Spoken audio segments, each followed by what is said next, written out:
कभी सोचा है कि जब किसी एआई से बात होती है तो वो हमारी बातें असल में समझता कैसे है? देखिए, एआई की ना अपनी ही एक सीक्रेट लैंग्वेज है, एक गुप्त भाषा। और आज हम उसी कोड को एक साथ तोड़ने वाले हैं। एक बहुत ही मजेदार सफर होने वाला है ये।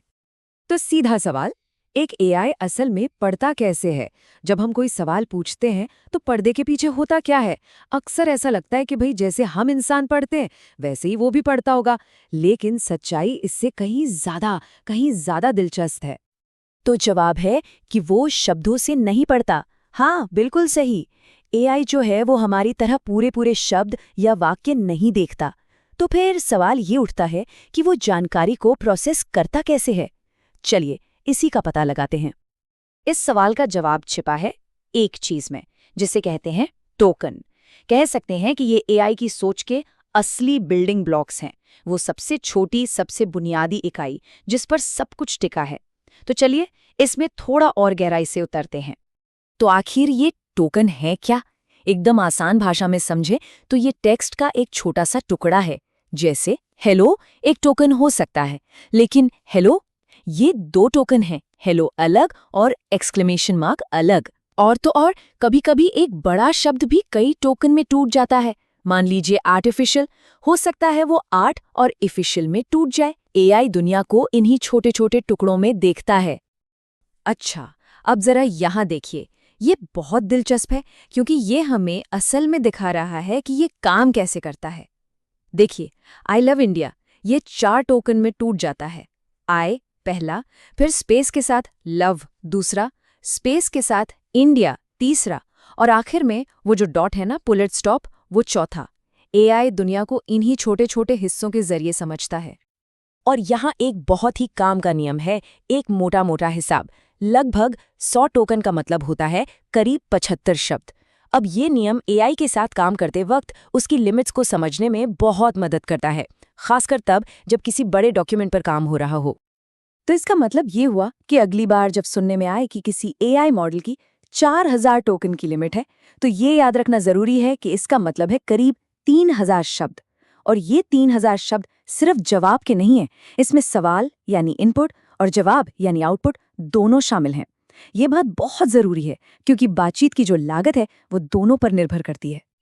ठीक है, तो अब तक ये तो समझ आ गया कि टोकन क्या है, लेकिन सवाल ये है कि ये जानना इतना ज़रूरी क्यों है? भाई इसलिए क्योंकि ये एआई की कॉस्ट, उसकी स्पीड और यहाँ तक कि वो कितनी अच्छी तरह से बातचीत कर सकता है, इन सब चीज़ों पर असर डालता है। तो ये होता कैसे है? चलिए देखते हैं। जब एआई से चैट होती है तो उसे एक आसान 3 स्टेप प्रोसेस की तरह सोचा जा सकता है। पहला, हम कुछ पूछते हैं, ये हुए इनपुट टोकन। दूसरा, एआई उसे प्रोसेस करता है, मतलब सोचता है। और तीसरा, वो जवाब देता है, ये हुए आउटपुट टोकन। और सबसे ज़रूरी बात, जो कुल गिनती होती है ना, उसमें हमारे भेजे हुए और एआई के दिए हुए दोनों टोकन गिने जाते हैं। चलिए एक पक्का उदाहरण देखते हैं। मान लीजिए एक सवाल पूछा गया, सरल शब्दों में आर्टिफिशियल इंटेलिजेंस समझाएं। ये हुआ करीब 8 टोकन का, और एआई ने इसका जवाब दिया जो था लगभग 16 टोकन का। तो फिर उस पूरी बातचीत के लिए कुल कितने टोकन इस्तेमाल हुए? 8 जमा 16 मतलब 24 टोकन। ये याद रखना बहुत ज़रूरी है कि जो फाइनल कॉस्ट होती है या जो फाइनल यूसेज होता है वो हमेशा इनपुट और आउटपुट दोनों को जोड़कर होता है।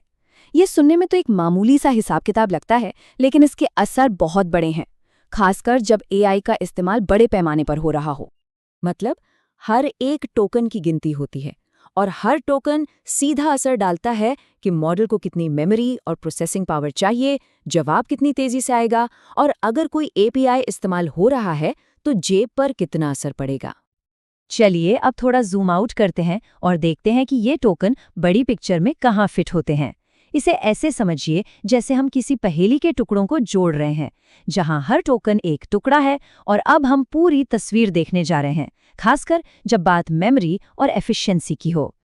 यहीं पर एक कॉन्सेप्ट आता है जिसे कहते हैं कॉन्टेक्स्ट विंडो। इसे मॉडल की शॉर्ट टर्म मेमोरी की तरह समझिए, ठीक वैसे ही जैसे हम इंसान किसी बातचीत में पिछली कुछ बातें याद रख पाते हैं। तो ये कॉन्टेक्स्ट विंडो उन टोकन्स की मैक्सिमम संख्या है जिन्हें मॉडल एक ही बातचीत में याद रख सकता है। और ये जो मेमोरी है ना, ये कमाल की तेजी से बढ़ रही है। कुछ साल पहले तक GPT 3.5 करीब 4000 टोकन संभाल सकता था, जो कि कुछ पन्नों के बराबर है। लेकिन अब जेमिनी 1.5 जैसे नए मॉडल्स 10 लाख टोकन तक संभाल सकते हैं। ये तो एक पूरी की पूरी लाइब्रेरी के बराबर हो गया। वाकई एक जबरदस्त छलांग है ये। और ये चार्ट देखिए, ये इस फर्क को कितने शानदार तरीके से दिखाता है। जरा 4000 टोकन के उस छोटे से बार को देखिए और उसकी तुलना 10 लाख टोकन वाले उस विशाल बार से कीजिए। ये बिल्कुल वैसा ही है जैसे एक किताब के कुछ पन्ने याद रखने और एक पूरी की पूरी लाइब्रेरी को याद रखने में फर्क होता है ना कमाल की बात। अब बात करते हैं एफिशिएंसी की।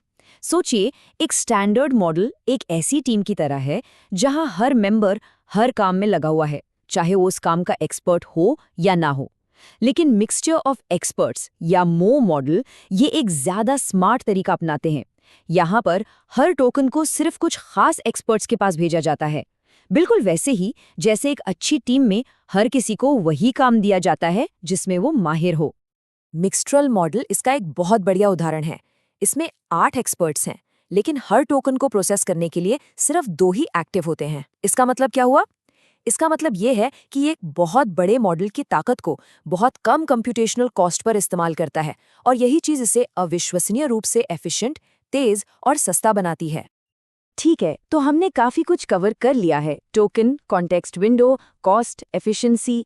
चलिए अब इन सभी कॉन्सेप्ट्स को एक बहुत ही सरल और यादगार आइडिया में एक साथ लाते हैं। एक ऐसा आइडिया जो शायद फिर कभी भूलेगा नहीं। तो ये रहा एक क्विक रीकैप।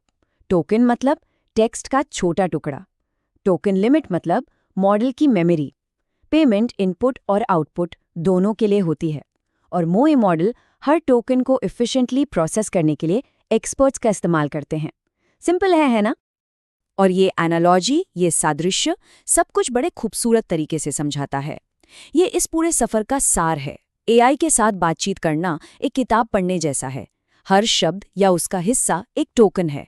हमारी जो याददाश्त है वो कॉन्टेक्स्ट विंडो है, और हम जो पढ़ते हैं और जो वापस बोलते हैं दोनों की कीमत चुकानी पड़ती है। बस इतना ही सरल है ये। तो अब एआई की गुप्त भाषा का पता चल गया है। टोकन के पीछे का रहस्य अब समझ में आ गया है। तो अब जब ये शक्ति हाथ में है तो सवाल ये है, इसके साथ क्या बनाया जाएगा? दुनिया नए विचारों का इंतजार कर रही है। यहाँ तक साथ रहने के लिए धन्यवाद।